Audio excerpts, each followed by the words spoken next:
most of the scientists that signed on to the UN document said they were only consulted, that they don't even agree with it. So that's another fraud. But the issue here is the emails are real. Read the Associated Press. Read Reuters. Read the articles where they've called these scientists that are in these emails, these climatologists, and talked to them about it. And they've said, well, yes, we were hacked, and those are our emails, but they're being interpreted wrong. But see, there's a separate media spin right now where the press is saying, well, we don't know if the emails are real. No. The university admits they were hacked, several thousand emails were stolen, and they're now spinning, saying, oh, well, this is being taken out of context. Quotes by Phil Jones to other climatologists writing to colleagues about graphs showing climate statistics over the last millennium. He alludes to techniques used by a fellow scientist to hide the decline. And it goes on to say, from 61, for Keith to hide the decline in temperature since 1961. So over and over again, hide the decline, how to manipulate the data. And so understand, they're admitting they were hacked, and they're now countering the emails saying, well, you're misinterpreting what I said. They themselves, because the media contacted them quickly, now they're not talking to the media. They figured out how they screwed up. They're going, well, I didn't mean that when I said it, or, well, you're misinterpreting what I said. They've now, the source has now confirmed these emails. Go read them for yourself on Infowars.com or PrisonPlanet.com. There's thousands of them. We're trying to go through them right now. The worst stuff's coming out every hour. Write your own articles. Post your own blogs. Dig through it. This is a community research project. This is so exciting. So we have that going on. The emails are real. All the key data. This particular university that nexused in with the Goddard Space Center in the U.S. and others, the Climate Research Unit, a leading global research center on climate change, run by Professor Phil Jones. He is sourced and quoted everywhere as the one that gives all the data to the UN, and then all the other scientific firms funded by the government, both private and governmental, then just agree with it. And then it's heresy if you question it. So that's going on. All their key data comes from this. This is the bottom card in the house of cards of the first domino, and it's now falling. And it's so essential that everyone get out there ahead of this media spin, because the media, even though the people that wrote the emails are admitting they wrote them, the media is trying to spin it saying, well, we don't know if those emails are real.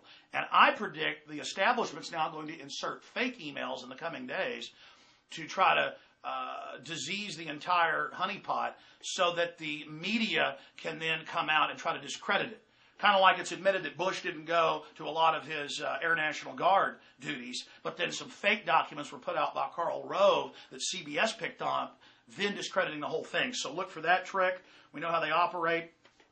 Obviously, this is scientific fraud. They've already been proven that their data was wrong. Now we know it was on purpose. But another big issue when you read these emails is, how do we get this guy fired? How do we have different scientific groups blackball this person? How do we remove their funding? How do we get this journal suspended? How do we stop these people from being able to submit to scientific journals? So this is a giant collusion, almost like the Catholic Church trying to stop Galileo from, when he noticed that the moons of Jupiter were orbiting, he did mathematic calculations and could tell that the Earth was actually orbiting the sun.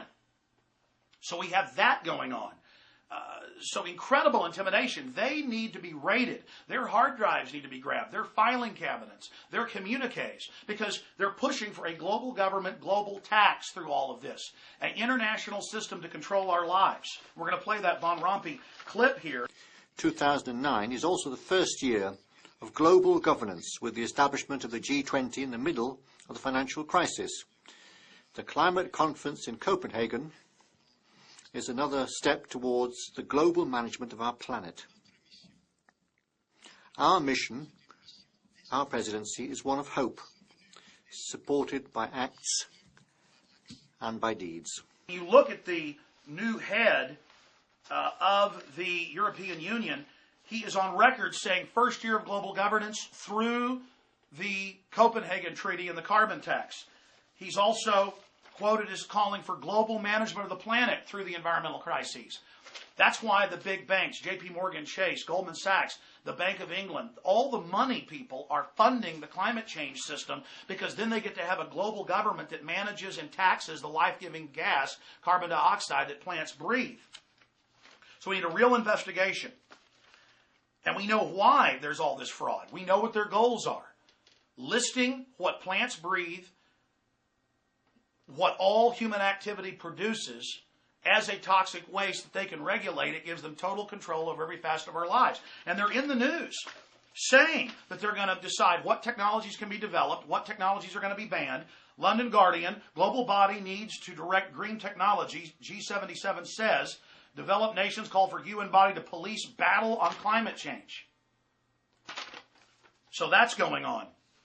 We're going to be covering this more in subsequent videos, but the emails, the documents, boil downs of all the other previous fraud, the intimidation of scientists, it's all on Infowars.com and PrisonPlanet.com. If we force this out into the public, which is already starting to happen, and expose the spin and show people what's really happening, we can blow this thing sky high in the info war. This is the equivalent of Bothans stealing the Death Star plans. Now we have to use these plans. I hope you understand the level of this. They admit the emails are real. This is meant to set up a world government in their own words. This is all being decided on right now. This is a godsend. This is one of the greatest blows against the New World Order I've ever seen. Last week, it passed out of committee in the House. They have 311 votes. It's sure to pass a strong audit the Fed bill. The Senate tried to strip it. Some House members tried to strip it. They failed there. We're having victory after victory after victory. And my film, Fall of the Republic, details how the banks are setting up this climate dictatorship, this dictatorship over resources. So please watch that film. We're going to put a link to it up in the corner here on YouTube to watch it in full for free. Give it to everyone you know. This film cost me $200,000 to make. You can buy the DVD at Infowars.com if you want to support us. But to all of you out there, this is not pearls before swine. This will annihilate the New World Order and their agenda. This has caught them red-handed, and they need to be brought to justice, ladies and gentlemen. Thank you for watching. Now, the rest is up to you. The ball's in your court. Please take action. ClimateGate. It can bring them down.